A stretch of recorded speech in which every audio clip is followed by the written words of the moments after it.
Hi, I'm Bjorn, and welcome back to the Wild West. I'm here in the Wild West, where I really am. No green screen, don't believe anyone who tells you about green screens. Green screens are a lie. They don't exist in 1888 or whatever the hell this is set. So, you know what? I don't want to hear it, alright? No more talk of green screens. I've seen you idiots in the comments always telling me about my green screen this and green screen that, and frankly, I'm done with it, alright? If I hear one more comment about green screens, I'm going to be a little upset, alright? I'm going to be a tiny bit peeved off, alright? I won't like it, frankly.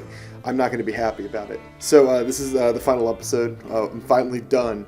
My god, I no longer have to write fun Wild West stories. I can go back to writing superhero schlock. We're done, baby. Let's just get into it. You know what? Let's just go right into the script.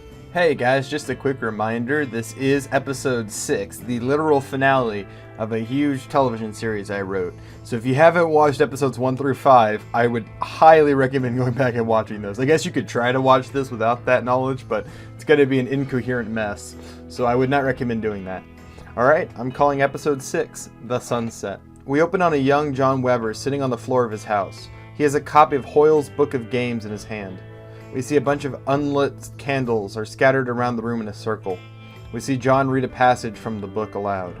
The best way to gamble is under the candlelight. That is, if you want a joker. The candles open the way. We see John light the series of candles around the room. The firelight from their flickering flames cast odd shadows across his face. He keeps reading from the notes etched into his book aloud. Offer a game. The jokers love to gamble. To truly get their attention, you have to be willing to play for high stakes. Perhaps the highest there is. Remember, they will always gamble. You can use this against them. John turns and looks towards the candles. He opens up a pack of cards and lays them flat on the floor. John says, I'm willing to play. I bet my soul. In the flickering candlelight amid the smoke, the faint shadow of what could be a man appears. It's blurry and unclear, but there's something not quite right to its form. Something you can't quite put your finger on. The Joker whispers, You want to play, boy? I'll play. What's your game? John says, Poker. What are you willing to bet? The Joker says, Power. John nods and deals a hand out. We see the Joker's cards levitate on their own, moved by some unseen force. They play out the hand. When it comes time to reveal their cards, John lays down a pair of kings. He says, A pair of kings. The Joker says, All junk. You win the hand. It scatters its cards across the floor. We see it did in fact have a junk hand. The Joker says, As I promised, power. For every card you draw from this deck, power will be yours. But draw a joker. A single joker card levitates into the air, and your soul is mine. You like to gamble, now you can. I want 2, John says. 2 jokers, 2 chances. The Joker smiles. It says, The man on whose body you found that book had only 1. Why should I give you 2? John says, Because I'll play you for it. Another round. Double or nothing. The Joker laughs with joy. Oh, you are a gambler. I like that. Fine. Double or nothing. John deals another hand. We watch them play it out again. John looks over his cards. He has only a single ace in his deck. Ace high. He could win, but it's unlikely. He lets the quickest nervous look show on his face. He covers it with a poker face as soon as he realizes what he's done. John says, I raise. The Joker says, With what? You've already gambled your soul. John says, How about pain? You like pain, right? The Joker laughs. You are interesting. A real brave young man, unaware of what he truly offers. What must I raise in exchange? 3 jokers. John shows 3 fingers. You raise 3 jokers. The Joker in the center of the candles laughs. Then I fold. All junk here. It tosses its cards face down on the floor. It says, Very well, John Weber. 3 jokers. That's the best offer anyone's ever gotten from me. 3 ethereal floating Joker cards appear in the air. They vanish when the Joker snaps. Our deal is struck. Your cards have my power. We see the cards on the table begin to glow. The demon John summons vanishes. We see John Weber gather up his cards. He flips the Joker's hand. It's a royal flush. A perfect winning hand. We see confusion on John's face. The question on his mind is plain on his face. Why did it fold? We smash cut to John's dead body in the present. His eyes are wide open, cold and dead. We see a fly walk across his eye. The camera pans out until we can see a bloody Joker laying on the ground. His last card was finally drawn at last. The pain he promised, paid at last. We're going to cut to the intro of the show. We see Christine, Lacey, and Hitoshi climbing through the maze's tall, meandering mazes. We hear one last gunshot, then nothing. Christine says, "No more gunshots. Maybe John won." Lacey said, "It could mean anything. It could mean he's dead. We don't know." Christine says, "He won, I'm sure." Hitoshi says, "It doesn't change the plan. We make it to Ghost Eye in the lighthouse. It'll be defendable. We can hold the high ground. If it's John who comes, we move on back to Tombstone." We see them move into a cave. Lacey lights up a lantern and leads the way. We see a large crack in the earth running across the cave, leading down into the murky depths of the ocean. Christine says, "Watch your step." She pulls out a lantern of her own and lights it. As they walk, we see abandoned mining equipment everywhere. Ropes run down into the trenches. Christine says, "What is all this?" Lacey says, "The leftovers of ghost rock miners, I reckon. The vein must have run dry, so they left." Hitoshi says, "They mined down that trench?" Lacey says, "If there was a vein, then yes. I've seen miners use scaffolding and ropes before." Hitoshi says, "Lunacy." Lacey says, "Desperation. The people who came here think they have nothing to lose." Hitoshi shines his light on the wall, and we see a vein of white rock. Some small amounts of white mist creep off it. Hitoshi says, "They left some ghost rock behind." Lacey says, "What? That can't be right." Lacey turns to look. Christine takes a step, and we hear a crunch. She lowers her lantern, and we see a human femur cracked beneath her foot. All around it are scattered piles of bones. Christine says, "Bones." Hitoshi says, "What?" He lowers his lantern, and we see bones are on his feet too. Suddenly, we hear a strange hissing sound. We see Lacey quickly shove his lantern above his head, illuminating the ceiling. We see a few small, strange, reptile insect-like creatures clinging to the ceiling. They begin to move, crawling towards the group. Christine pulls a rifle and shoots one in the head. It falls to the floor dead. In the muzzle flash, we see the cave illuminated for a frame. The creatures fill the cave, clung to almost every wall. Hitoshi slices one in two with a swing from his sword, and Lacey shoots one with his pistol. Hitoshi yells, "Run!" We're going to cut to Angel Black. We see him climbing the mesas. He's following their footprints in the dirt. He comes to the entrance of the cave, and we hear gunshots from inside. Black smiles. He says, "I found you," out loud. He touches the cross on his chest and enters the cave. We're going to cut back to the cave. We see the group rushing through the cave. Lacey leads, holding out his lantern. He occasionally turns and fires a shot at the insects. Christine continues to fire her rifle, knocking insects off the wall. In each muzzle flash, we can see them growing closer. Christine asks, "What in the hell are they?" Lacey says, "Wall crawlers. I've heard tales of them hiding in the shadows waiting for ambush, and I've seen a few dead specimens. I've never heard of anything like this. They don't like the light. They must have bred like crazy in the cave." Ahead, we can see the exit of the cave. Light flows from it. A wall crawler leaps towards Christine with its jaws open and claws out. Hitoshi takes its head off with his sword before it can reach them. Another one leaps out, and Christine shoots it dead with her rifle. She spins it, cocking the lever action in one fluid motion, then shoots another one. They reach the light and dive out of the cave. They come into the light of day on the other side of the mesa. A small rope bridge leads across a canyon.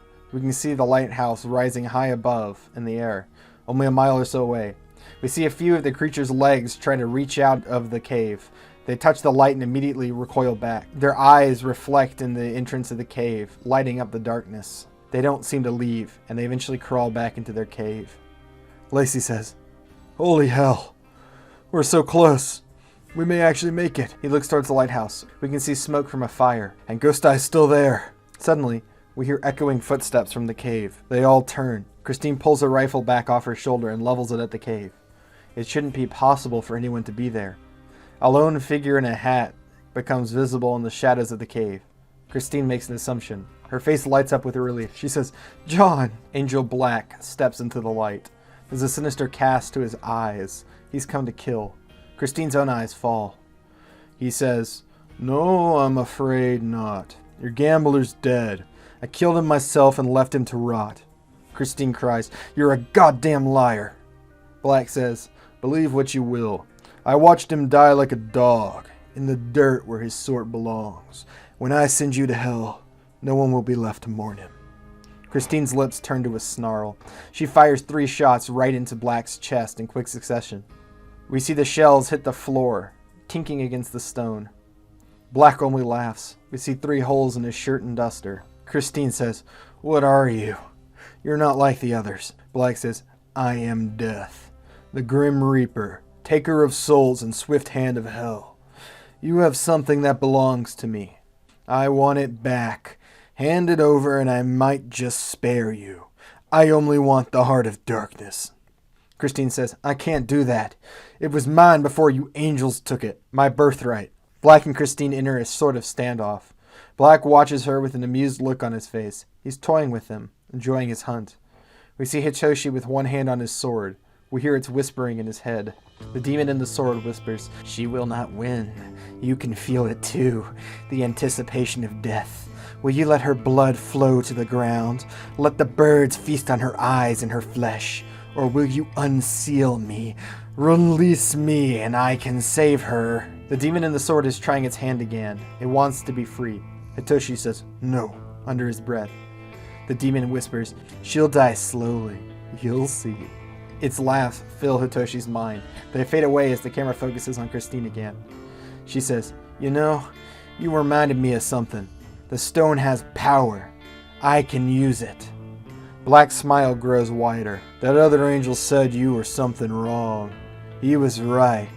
The sin of evil oozes off you like the stench of a corpse. You're like me.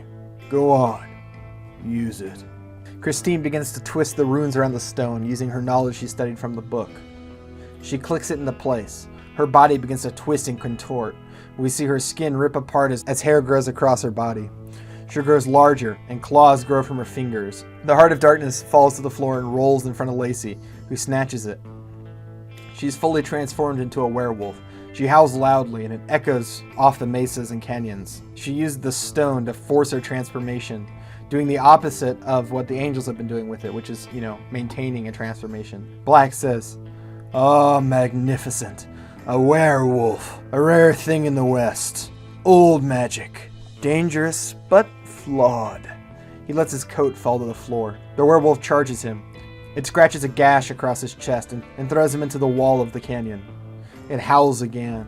We see Black casually stand. A scratch mark is torn into his chest, but he doesn't even seem to feel it. He reaches up and pulls the cross from around his neck free. He tosses it across the stones and it clatters to a stop. Black says, "How freeing it is to wear our true forms." His body begins to twist too. Deer antlers grow from his head, and his body becomes lanky, broken, and gray. Claws like long knives grow from his hands.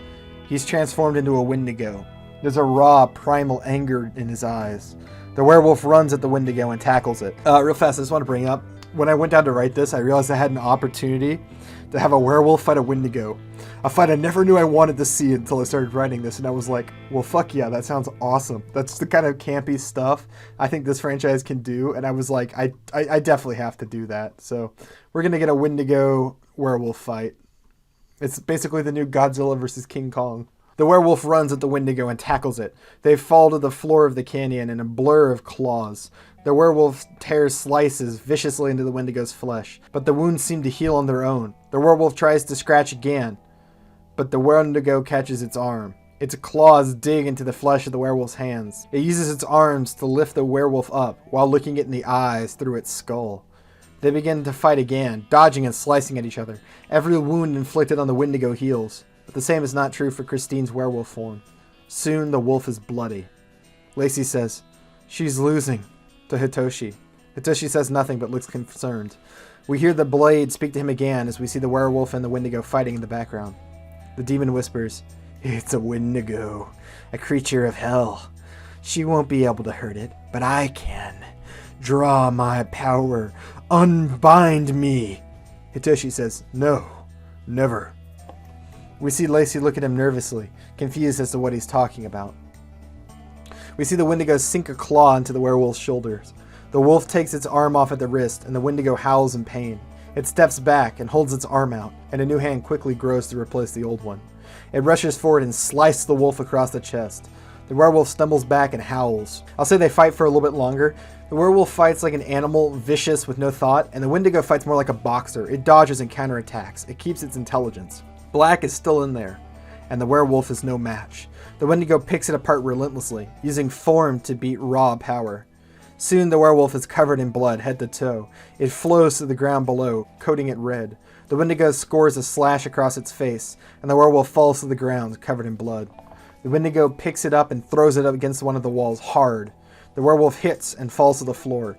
It then transforms back into Christine, who's now bloodied. Her eyes meet Hitoshi's. They're filled with fear as she passes out. We see tears in Hitoshi's eyes. The Wendigo's mouth begins to drip with drool.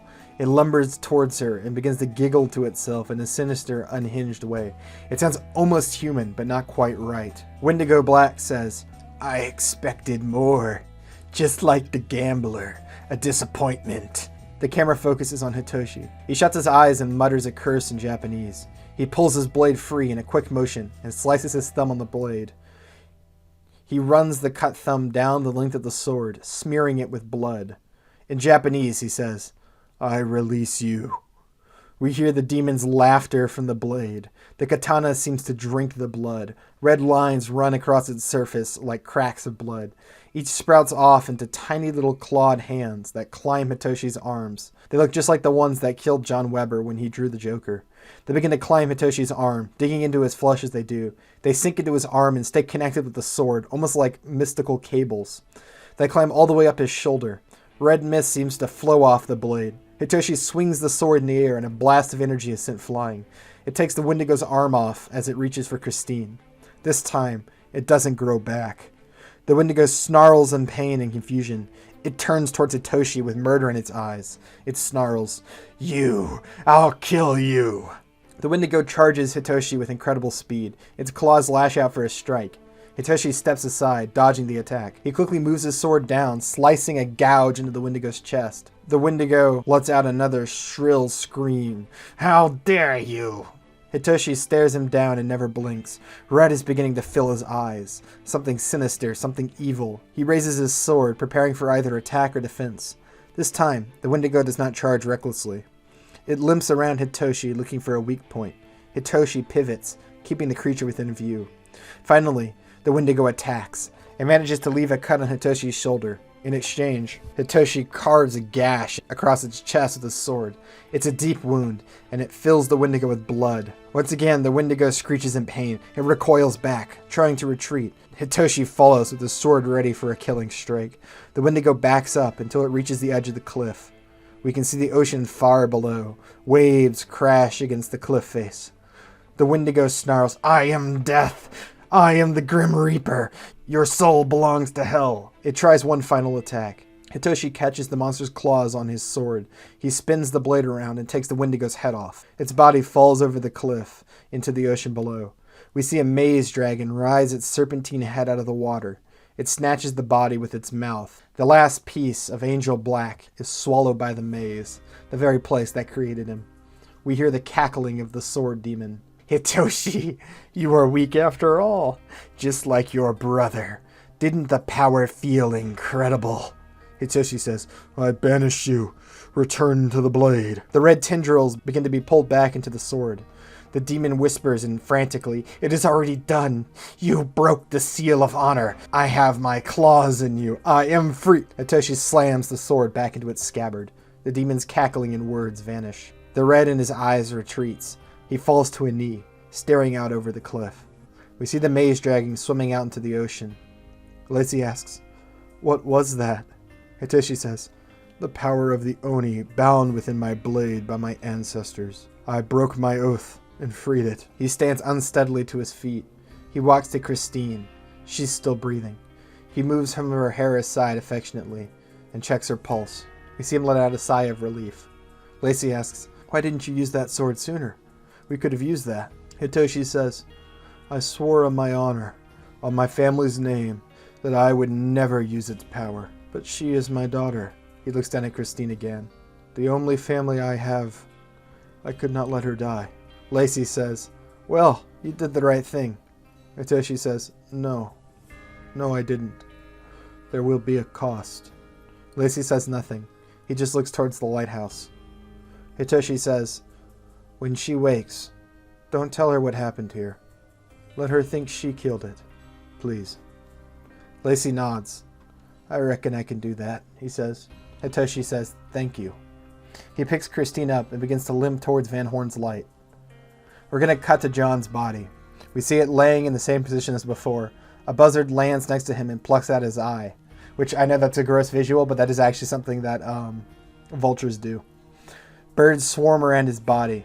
We see Grim approach John's body on horseback. A few buzzards spook off as he arrives. Strangely, John's body looks nearly untouched by the birds, except for his eyes, which are both gone. Another angel rides up. The angel says, "You want us to take him back? The meat's still good. He's not been dead long." Grim says, "Not this one. His meat is tainted. Let the birds have him, if they will." Suddenly, we hear a loud cawing of a raven. Grim turns and we see a single raven standing on a rock. It looks at him. It hops once and caws again. Grim says, "Leave me." The angel says, "Sir, it's not safe. The thieves could still be here." Grim says, "I said leave. Now." The angel grows pale and rides off on his horse into the distance. When he's out of sight, we hear another raven. Grim turns and sees another on the opposite side of him. There's a third caw in the air. Another raven appears. As the camera pans around Grim turning, we see a man appear out of nowhere. He's dressed in all black and wears a black hat. His skin is dry and cracked, but not from the sun. It's almost as if he's been mummified. His sunken eyes reflect silver like a predator in the night, even in this daylight. He says, "Grim," in a voice as sinister and deep as a voice can be. As soon as he hears the voice, Grim goes stiff. He slowly turns. "Stone! I wasn't expecting you so soon." Stone says, "You lost the heart of darkness. I already know." Grim says, "I can find it." Stone says, "You won't. They grow disappointed in you, Grim. You lost the stone, and what are you without it?" Grim says, "I am of use. The lost angels will follow me. Even still, I'll convince them that this change is God's will. I'll make them believe. I'll make them think of themselves as angels." Stone says, "I'm aware of your silver tongue. Use it. Your life hangs in the balance." Stone moves his skeletal hands and runs them along the pistols at his waist. "Lose control of them, and I will find you." Grim says, What am I to do with them?" Stone says, "Spread fear. Take your followers to the east. Let the good people of the west see the horror that awaits humanity. Fulfill our purpose." Grim says, "It will be done. What of the ones who took the stone?" Stone turns and looks at him. There's hate in his eyes. He says, "I'm handling them personally. We've left too many rats in the barn. I'm going to change that. I'll tie up your loose ends, Grim." Grim starts to laugh nervously. It's a laugh that's filled with fear. I pity them. They'd have been better off with me." Stone doesn't reply. He turns and starts to walk away. Grim asks, "Is that it?" Stone says, "You better pray that it is. Gain control of your followers. I won't warn you twice." The ravens caw, and Stone vanishes. As soon as he does, the birds fly away in different directions. Grim's left alone. He falls to his knees shaking and lets his breath out. He's never been more terrified in his life. He mutters, "Oh, hell." We're going to cut to Van Horn's light. We see Christine wake up in a bedroll next to a fire. It's nearing sunset as dusk falls. She sits up and looks over, and we see Hitoshi. He stares at his sword, which is on the ground in front of him. In the background, we can see Van Horn's light. Hitoshi's face is deep in thought. Christine asks, "Hitoshi, what happened?" He looks up and smiles when he sees her awake. "You won. After the fight, you collapsed. We carried you back here." Hitoshi tosses her the Heart of Darkness. She catches it and examines the runes. She slides a few into different positions, returning it to the state before she transformed into a werewolf. Christine asks, "What about John?" Hitoshi just shakes his head, but he looks skeptical. He thinks John's dead. Christine says, "He'll come. You'll see." Hitoshi's eyes soften. He says, "Ghost Eye says we'll be leaving as soon as the sun sets." Christine stands and walks towards the edge of the mesa. Hitoshi follows her. We can see the sun is starting to set. Christine says, "You'll see, Hitoshi. He's coming. He promised me. And he'd never lie. Not to me. He's going to be right there." She points towards the sunset. We see the sun slowly setting, casting brilliant reds and oranges across the skies. We see Christine and Hitoshi silhouetted against the sunset. As the sun sets completely, we see the last of Christine's hopes for John's silhouette on the horizon fade away. He doesn't come. He really is gone. All of her denial slides away. It hits her like a train. Tears flow in her eyes. "He said he'd come. He promised," she whimpers. The moon begins to rise behind them, casting solemn blue light. The lighthouse light begins to sweep back and forth as it turns on. In its light, we can see Christine's hollow, broken eyes. She's completely gutted. She whispers, "It was my fault. I brought him. Me." Hitoshi shakes his head. "No, you can't blame yourself, little wolf. He came on his own." Christine says, "He came for me. I always hurt everyone around me. It wasn't worth it. I should have never come here. He was right. I'd give it all up to have him back." She throws the Heart of Darkness at the ground in anger. It rolls and stops a few feet away, unharmed. Christine says, "It was for him, so we could be together. So I knew I wouldn't hurt him. What's the point of it now?" Hitoshi hugs her and she sobs into his shoulder. She says, "I loved him." And Hitoshi says, I know. The camera pulls back as the song "Oh Darling, What Have I Done" by the White Buffalo plays. We're going to cut to the city of Lost Angels. We see a sequence of people beginning to transform into Wendigos in the streets. The Heart of Darkness is gone, and its power is no longer keeping them from transforming. We see a few Wendigos killing their own family members and other people who hadn't eaten the meat and haven't transformed. Eventually, when the killing's done, they wander aimlessly. Even through their inhuman appearance, we can see how broken they are on the inside. They didn't want to kill. They don't want to be hungry like they are.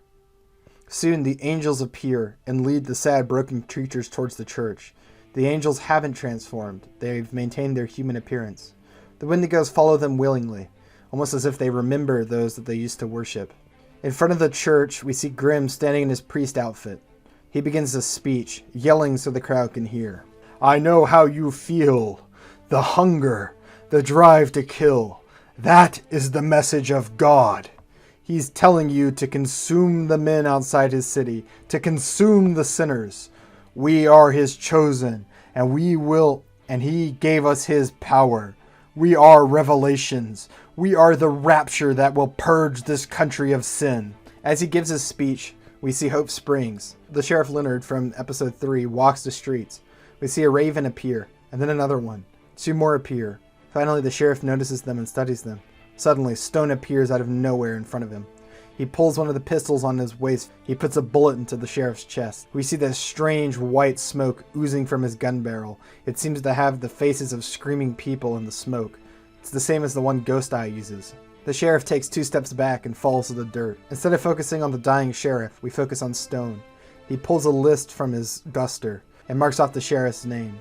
He slides a finger down and sees next on the list is Ghost Eye Morrison. Stone skips it, crossing it off. The next name after that is Christine Moon.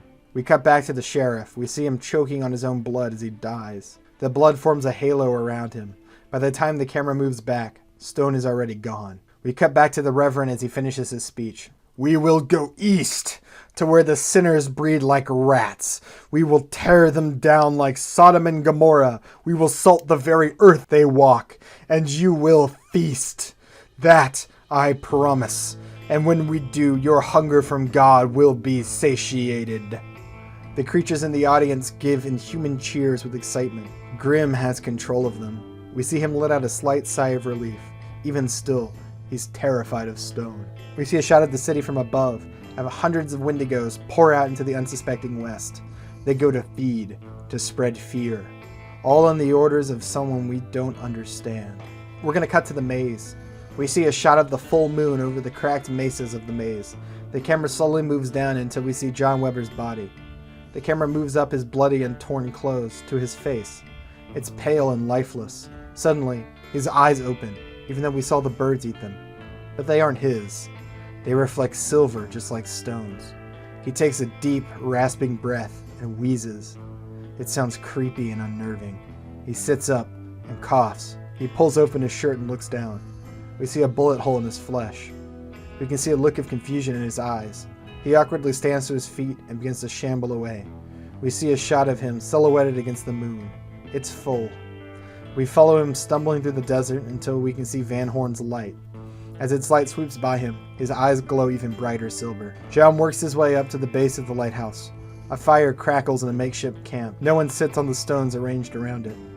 John asks in a rasping voice, "Christine." A deep voice answers from behind him. "No, boy. She's gone. 5 months back." John turns and we see Ghost Eye emerge from the darkness. He lowers his pistol and slides it back into his holster. He sees John's eyes and grimaces. "You should sit." He gestures to the rocks by the fire. John says, "What? Where? What happened?" Ghost Eye says, "You're harrowed, boy. Like me." Ghost Eye carefully slides away his eye patch, revealing a reflective silver eye. And I've got to mention a quick retcon. In the earlier episodes, I said it was like a yellow cat's eye, and that was because I hadn't quite settled on what I wanted the Harrow to look like in my interpretation.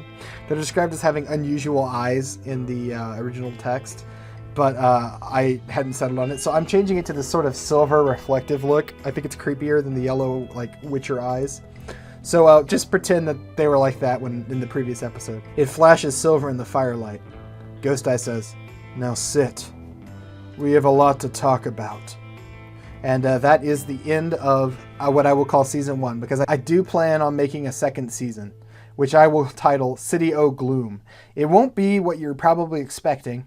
It will be a continuation of this, but it might be something more akin to an anthology. I think you'll see when I get to it, but it's probably going to be a while for that. That being said, if y'all stick to the end of this video, I will have a teaser for my next television series, because I'm trying to keep at least a movie and a television series going at all times on my channel. So since I'm not doing Deadlands Season 2, I need to do a different television show. So if you watch to the end of my outro, you'll see a little teaser. Alright, well, that's it. I am doing a season 2, so I'm actually not done writing cowboy schlock. I am still doing that kind of schlock, in addition to all the other kind of schlock I write, which is a lot of schlock. I mean, we got a schlockaholic over here, and his name is Bjorn. I did promise a teaser for my next thing, so I'm going to just lean back here in the Wild West and play my brand new PlayStation 5, which they have in the Wild West now, because the franchise I'm doing is in fact a video game. I've not done a video game yet, so this should be pretty exciting. And as one last hint, I've got a nice real canvas bag here. This bag is made from genuine canvas, real finely sourced canvas. And that's your hint. For those who know, you know. But the next franchise is a video game, and this is a real canvas bag. That might seem unrelated, but I mean, hey, I'm not the one who has to figure out what I'm writing next. I'm just the guy who has to write it.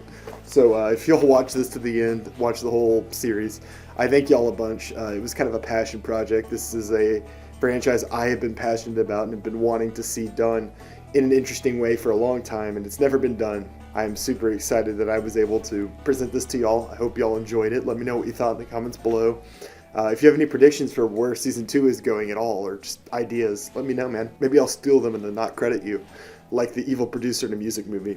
Who could say? But yeah, thanks for watching. Like and subscribe if you enjoyed the video. Yada, yada, yada. Outro time.